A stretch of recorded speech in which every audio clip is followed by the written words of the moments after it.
I used to believe my house breathed with me. Every creak of the wooden floorboards, every sigh of wind against the windows, every nighttime hum felt like the echoes of the life I'd built with my late husband, Henry. I'd lived there for nearly 42 years, long enough that even the wallpaper felt familiar, like an old friend who had witnessed every laughter, every argument, every tear. There is a kind of peace that comes with growing old in your own home, a gentle rhythm, a predictable quiet. My mornings were spent watering the geraniums on the porch and sipping tea from a chipped porcelain cup Henry bought me on our 10th anniversary. My afternoons were filled with puzzles, phone calls with my sister, and visits from neighbors who always left with baked goods they claimed they shouldn't eat, but always did. My evenings were quiet, but not lonely quiet in the warm, comforting way that reminds you that life has slowed to a pace you can finally keep up with. My daughter Lily visited often. She was soft, spoken with a heart too large for her own good, always worrying about me, always offering help I didn't need, always reminding me that she was there. I loved her for it. I worried about her for it too. She had inherited Henry's kindness, but not his ability to see through people. So when she introduced me to Daniel, I noticed everything she didn't. He walked into my house with polished shoes, an expensive watch, and a smile so wide it felt manufactured. He shook my hand firmly, too firmly, as if he wanted to prove something.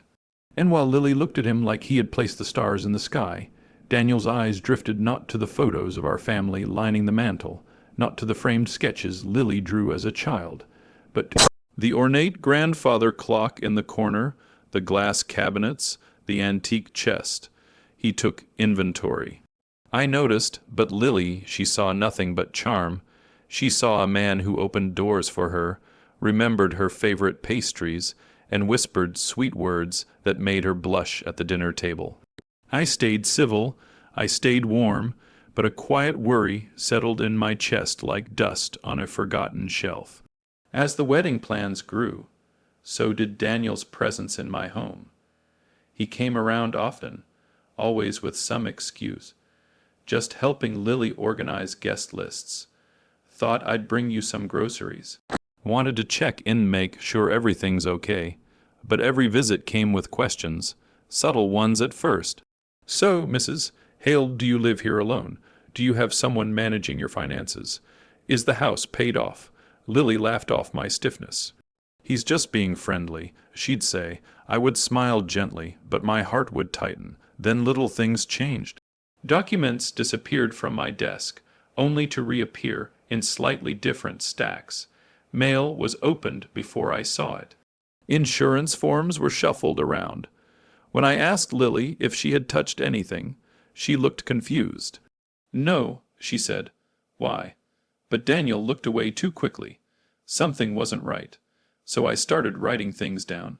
Dates, times, questions he asked. I made copies of everything I found out of place. It felt ridiculous at first, like I'd become paranoid in my old age.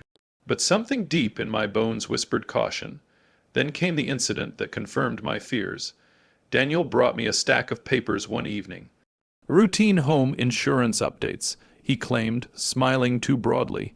Just need your signature. I took the papers without signing. Leave them here. I told him I'll read them tonight. His smile faltered. When he left, I made myself a cup of tea, sat at my dining table, and began to read. They were not insurance forms. They were authorization documents, full access to my accounts, power of attorney.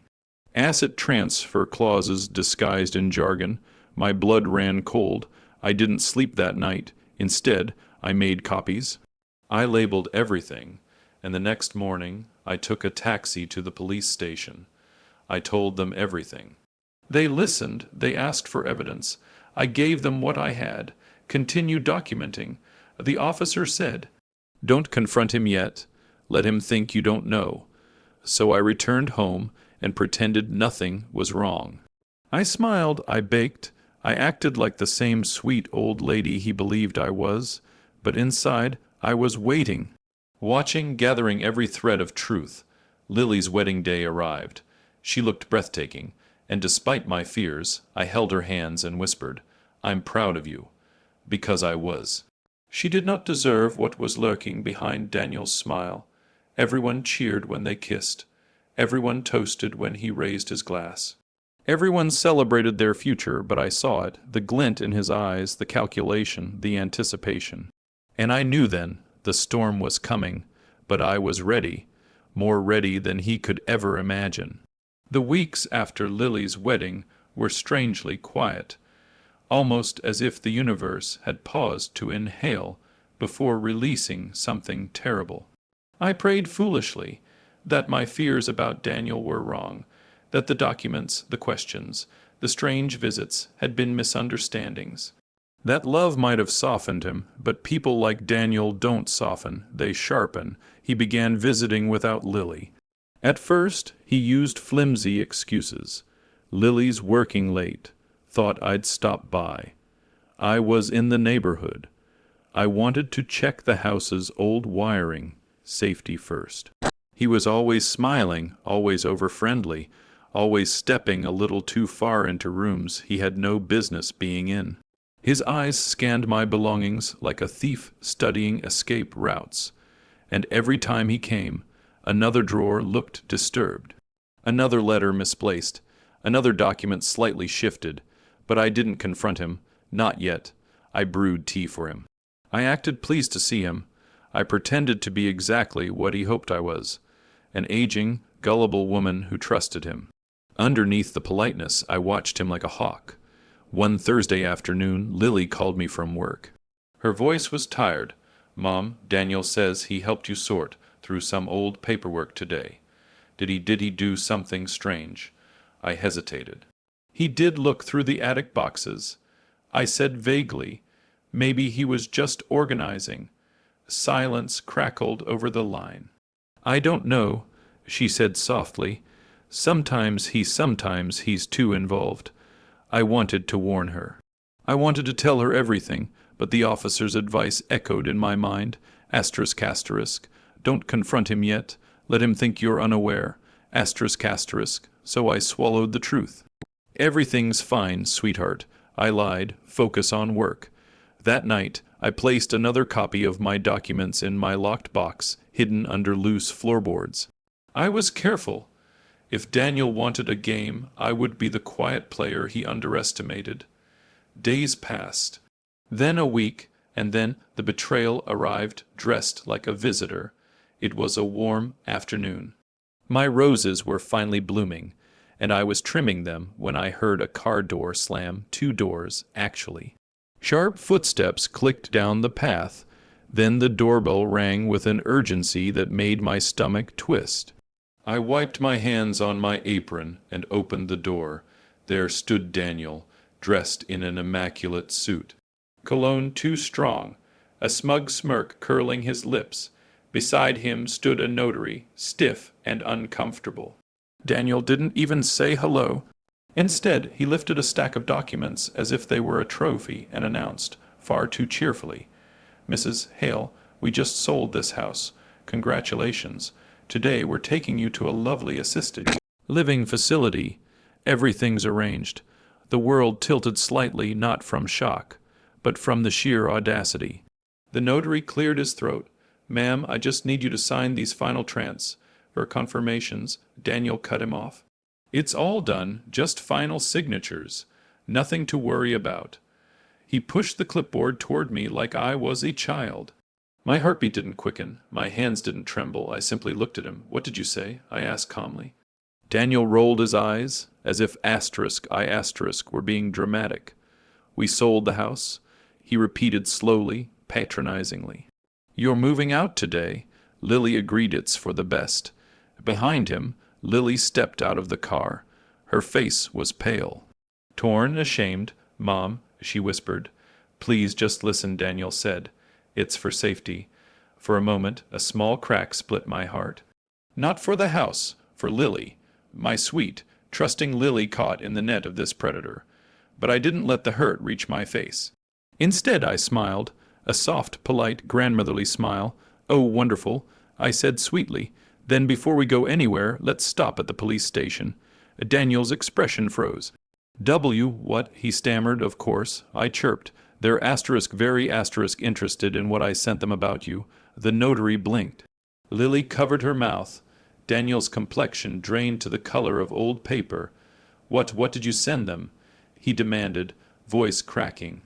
I stepped aside, letting the sunlight fall across his horrified face. Oh, I said lightly, just the forged documents with my signature. The bank transfer attempts you made last month and the recordings. Daniel took a step back. Recordings? He whispered. Yes, dear. I patted his arm. Your voice is quite recognizable. The notary took a shaky step away from him. Forged documents, he repeated nervously. Mr. Thompson, you said. Shut up. Daniel snapped. Lily gasped, startled. That's when I saw it. The moment she finally saw the real Daniel. The mask fell, and beneath it was something greedy, desperate, and cruel. I picked up my purse, straightened my cardigan, and locked my door behind me. Well, I said pleasantly. Shall we go? Daniel opened his mouth, but no sound came out. For the first time since I met him, he looked powerless. And I was just getting started. The drive to the police station felt strangely calm for me, and painfully chaotic for everyone else. I sat in the back seat of Lily's car while she drove, her hands trembling on the wheel. Daniel sat beside her, stiff and silent, his jaw clenched so tightly I could see the muscles twitching. The notary had wisely excused himself and left the property as quickly as his shaking legs could carry him. No one spoke for the entire ride, not Lily, whose breath hitched every few seconds, not Daniel, who looked like a man watching his empire crumble. And not me, because silence, I had learned long ago, was a weapon all its own. When we pulled into the station parking lot, Lily finally broke. Mom, she whispered, turning toward me with rimmed eyes. I didn't know. I swear I didn't know he was planning anything like this. My heart softened. I know, sweetheart. She choked on her next breath. He told me the notary was helping you with paperwork you needed, that you asked for help. He said you were getting confused with documents lately. He said, her voice cracked into a sob. He said it would be better for you to be somewhere safe. Daniel shifted sharply. Lily, enough. Your mother is manipulating. I leaned forward between the seats and said, with no softness left in my voice, Daniel, we are walking into a police station. I suggest you choose your next words carefully. He swallowed hard. And for the first time since I met him, he fell silent. Inside, the station felt colder than usual. The fluorescent lights buzzed overhead, giving everything a washed-out, sterile appearance. An officer behind the desk recognized me immediately. I had spoken to him twice before. Mrs. Hale, he said, standing, you're here regarding the case. Yes, I said, and so is he. I pointed to Daniel. His face drained again. He opened his mouth to protest, but the officer held up a hand sharply. Sir, we have some questions for you. We were led to a small interview room. Tiny, with a table too big for the space, 2 chairs on each side, and walls that seemed to close in the moment the door shut. Lily sat beside me, gripping my hand. Daniel sat across from us, bouncing his leg anxiously. A second officer entered, carrying a thick folder, my folder. The papers I had given them, the copies I'd made, the careful notes of every suspicious act. Daniel's eyes locked on it with growing horror. The officer placed it on the table. Mrs. Hale, he said, just to confirm. This is the documentation you submitted. Yes, I said steadily. The officer opened the folder. Paper rustled like wings, Mr. Thompson. He began, turning his gaze to Daniel. We have evidence of several attempted financial manipulations, including unauthorized access attempts to Mrs. Hale's banking records, as well as forged signatures on multiple documents. We also have voice recordings sent by Mrs. Hale that indicate coercion. Would you like to explain? Daniel snapped. It wasn't dramatic or loud. It was small, a crack in porcelain. This is ridiculous, he barked. That woman is confused. She probably forged those documents herself. She's trying to sabotage her own daughter's future because she can't handle change. She's old. Stop." My voice was quiet, but it cut the air like a blade. Lily flinched. Daniel blinked. I leaned forward, meeting his eyes with the same calm I used when disciplining Lily as a child. "Daniel," I said, "if I am as confused as you claim, why would I have recordings of you explaining how to simplify my finances? Why would the bank have flagged multiple login attempts under an IP address registered to your office? Why would the notary who came to my home sign a sworn statement that you told him I consented to a sale I never heard of?" Daniel's mouth opened and shut. The room felt still, too still. The officer flipped another page. Additionally, he continued, "We have examined the signature you attempted to pass off as Mrs. Hale's. Our forensic document examiner confirmed it is not a natural signature. It was traced." Daniel exploded. "This is insane. She's making this all up to ruin my life." His voice was shrill, desperate, no charm left. He slammed a fist on the table, making Lily jump. "Lily, tell them," he shouted. "Tell them your mother always overreacts. She's always paranoid. Daniel, stop." Lily cried, tears streaming down her face. "Just stop." Her voice cracked, echoing off the walls. The hurt in her eyes was deeper than the ocean. "She's not the one who lied to me," she whispered. "You are." That was the final blow. Daniel sagged back in his chair, deflated. The officer stood. "Mr. Thompson, based on the evidence, you are under arrest for attempted financial fraud, attempted coercion of an elder, and multiple counts of forgery." He stepped behind Daniel and pulled his hands behind his back.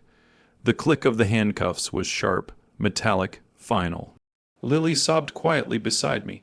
Daniel looked at me as they lifted him from the chair, hatred burning in his eyes.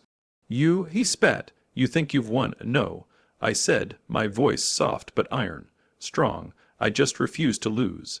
The officers led him out. Lily covered her face, and I placed a hand on her shoulder, steady as stone. "It's over," I whispered.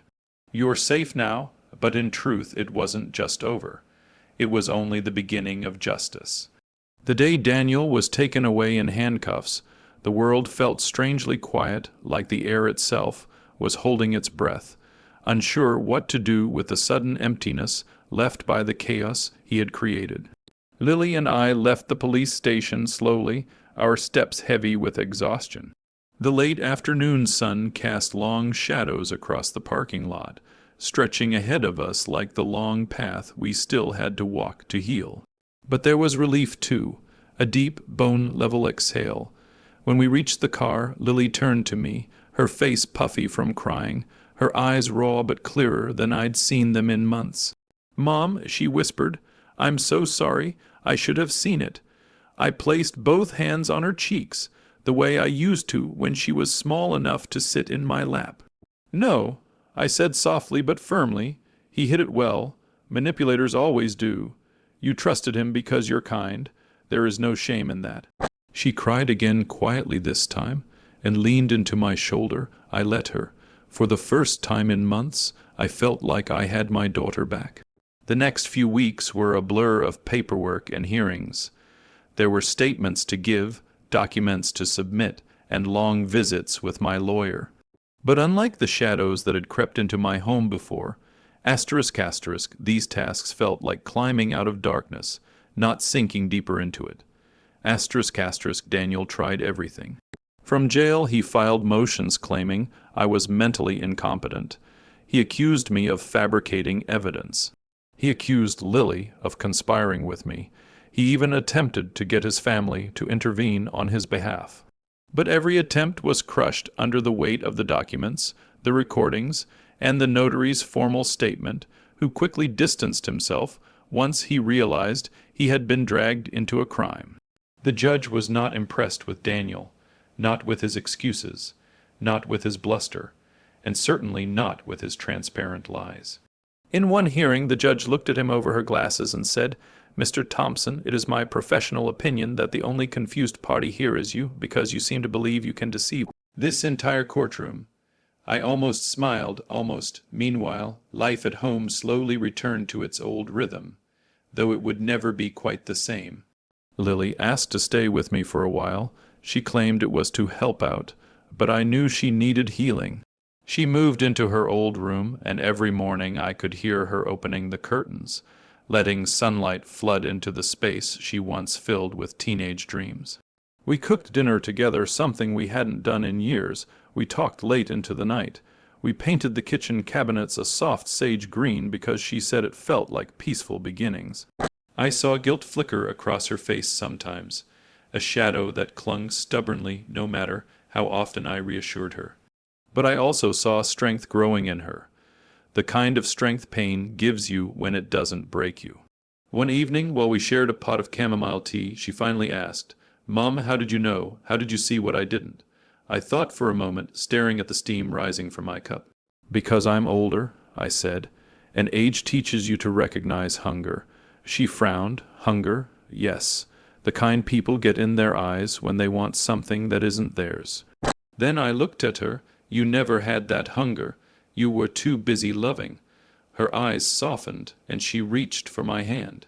Daniel's sentencing hearing was the final stitch closing the wound. The courtroom felt colder that day. Daniel sat at the defense table, wearing the same bitterness he'd worn the day of his arrest. He glared at me when I took the stand to read my victim's statement. I spoke calmly. I didn't raise my voice. I didn't cry. I simply told the truth. I am an elderly woman. I said, but that does not make me weak. My age is not an invitation for exploitation. My trust is not a blank check. My kindness is not an excuse for theft. You underestimated me because I am old. That was your first mistake. Daniel scoffed. The judge glared at him. When I stepped down, Lily squeezed my hand. The judge delivered the verdict with crisp, decisive words: fraud, coercion, attempted theft, forgery stacked against him like bricks, building a wall he could not climb. He was sentenced, he was led away, and just like that, the shadow of him finally left our lives. But my journey didn't end with his punishment. No real revenge, real justice blossomed afterward. I took a long, unhurried walk through my home the next morning. Sunlight warmed the wooden floors. Dust caught in the beams like tiny constellations. For months, I had worried each creak or shuffle meant Daniel was planning something. Now the quiet belonged to me again. I breathed in that stillness. I claimed it. Then I made decisions. First, I updated my will with clear protections for Lily, but also with safeguards Daniel could have never manipulated. Second, I hired a financial advisor specializing in elder protection. And finally, I began volunteering at the local community center's elder support group. The first meeting was small for seniors who had experienced financial pressure or manipulation from family members. Their stories cracked my heart open, but also filled me with purpose. I told them my story, not the polished version, but the raw one. Eyes widened, heads nodded. A few hands reached for mine. I realized then that my victory wasn't just mine. Every person who heard my story grew a little stronger. Every warning I gave helped someone else escape their own Daniel.